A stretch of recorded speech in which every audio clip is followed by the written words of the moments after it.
En mayo de 1828, en la ciudad alemana de Nuremberg, unos policías patrullaban una calle tranquila cuando escucharon una algarabía inusual.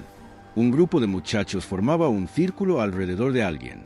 Gritaban, se burlaban, empujaban.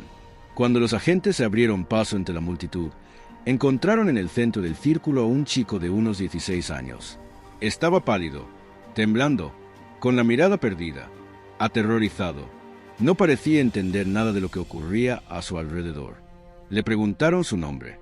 Respondió con una voz casi infantil: Kaspar Hauser, y quiero servir a mi patria como soldado. Nada más. Se lo volvieron a preguntar, y repitió exactamente lo mismo. Ni una palabra adicional. Los policías, desconcertados, pensaron que era un bromista, un loco o un muchacho con algún tipo de discapacidad.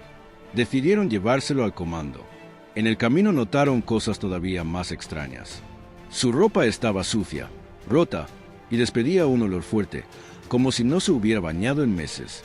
Y lo más raro de todo, caminaba con tacones altos de mujer. Eso terminó de convencerlos de que algo no estaba bien. Ya en la comisaría intentaron interrogarlo otra vez. Misma respuesta, una y otra vez: Kaspar Hauser, y quiero servir a mi patria como soldado. No sabía decir nada más. Decidieron bañarlo. Y ahí vino el verdadero shock. No sabía quitarse la ropa. No entendía qué era. No sabía cómo funcionaba. Tuvieron que desvestirlo ellos. Cuando lo hicieron, se dieron cuenta de algo absolutamente imposible. Su piel era blanca, tersa, suave, como la de un bebé. Las palmas de sus manos, las plantas de sus pies. No había durezas, no había callos, no había marcas de fricción. Era la piel de alguien que prácticamente nunca había caminado. Para probar algo más, le dieron una hoja y un lápiz. Y con una destreza sorprendente escribió su nombre: Kaspar Hauser. Nada más. No podía escribir otra palabra. No entendía nada más. Lo dejaron en una celda en observación. Allí pasó horas confundido, tapándose los ojos porque la luz lo molestaba. Pero al caer la noche ocurrió algo todavía más inquietante. En la penumbra se movía como un gato. Veía perfectamente en la oscuridad. Distinguía objetos. Se orientaba sin dificultad. Y ahí llegaron a una conclusión escalofriante. Ese muchacho no entendía qué era el día ni qué era la noche. Al día siguiente llamaron a un médico, Gustav Daumer, especialista en comportamiento humano. Daumer se sentó con él. Lo observó y quedó fascinado por el caso. Empezó a enseñarle palabras. Al principio las repetía como un loro, pero cuando le explicaban su significado, las comprendía al instante. Aprendía frases completas en minutos. Era evidente, Kaspar no era tonto. Era extremadamente inteligente. Con el paso de los días ya podía hablar con cierta fluidez. Entonces Daumer tomó una decisión. Se lo llevó a vivir a su casa. Y ahí empezó a salir a la luz la parte más oscura de su historia. Kaspar contó que toda su vida había vivido encerrado en un cubículo completamente oscuro. Un espacio de apenas 1,80 m de largo, 1,20 m de ancho y 1,50 m de alto. Dormía sobre paja, en el suelo. Nunca había salido de ahí. Nunca había visto a otra persona. Nunca había visto el cielo. Nunca había visto el sol. Contaba que alguien, a través de una trampilla, le dejaba agua y pan. Solo eso, pan y agua. Nada más. A veces el agua sabía amarga. Y cuando la bebía, se dormía profundamente. Al despertar, tenía el pelo cortado, las uñas recortadas y ropa limpia. Sin haber visto nunca a quien hacía eso. Eso explicaba todo. Porque no sabía caminar bien. Porque su piel era como la de un recién nacido. Porque no distinguía luz y oscuridad. Porque se chocaba con los muebles. Porque no entendía la comida.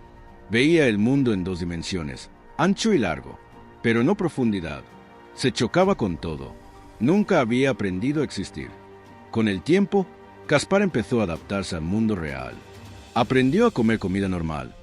Y cuando probó por primera vez carne, frutas y verduras, reaccionó como un niño pequeño descubriendo sabores nuevos. Se volvió casi fanático de la comida.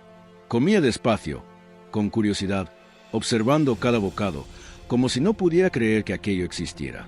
También mostró tener muy buenas habilidades manuales. Era cuidadoso, meticuloso, preciso con las manos. Por eso le consiguieron trabajo en un taller, en tareas sencillas al principio: traer herramientas, ordenar materiales, ayudar en pequeños encargos. Con el tiempo empezó a hacer trabajos más complejos.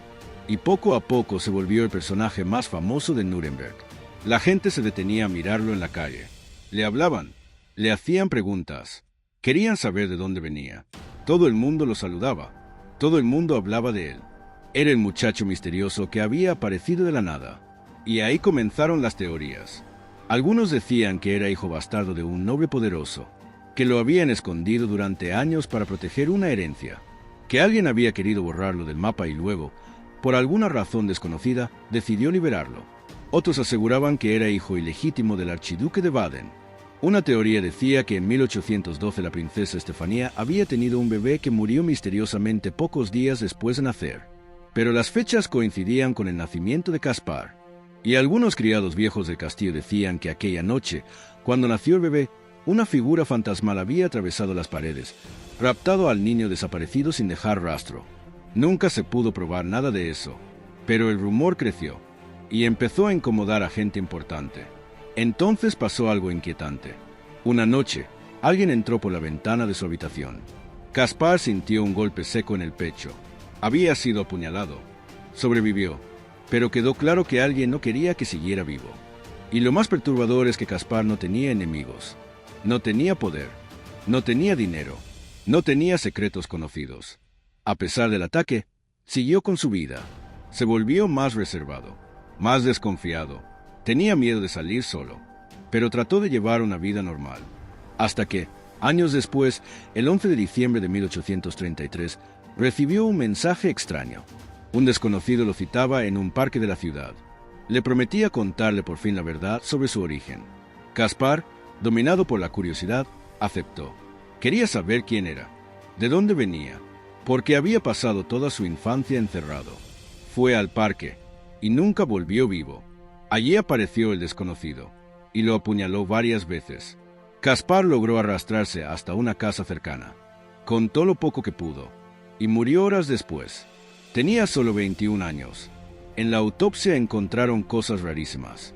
Algunos médicos decían que tenía un solo pulmón, que su sangre tenía un color extraño, que sus tejidos eran anormales. Otros decían que eso era exageración, que todo había sido mitificado. Nunca se aclaró que era real y que parte del mito. Y entonces surgieron teorías aún más inquietantes. Que Caspar no era de la Tierra, que venía de otra dimensión, que había sido traído por extraterrestres, que era un viajero en el tiempo, que era un experimento biológico, que era un ser humano criado artificialmente. Nada se pudo demostrar. Lo único seguro es esto: nunca se supo de dónde vino, por qué vino, para qué vino, y sobre todo, quién lo encerró toda su vida.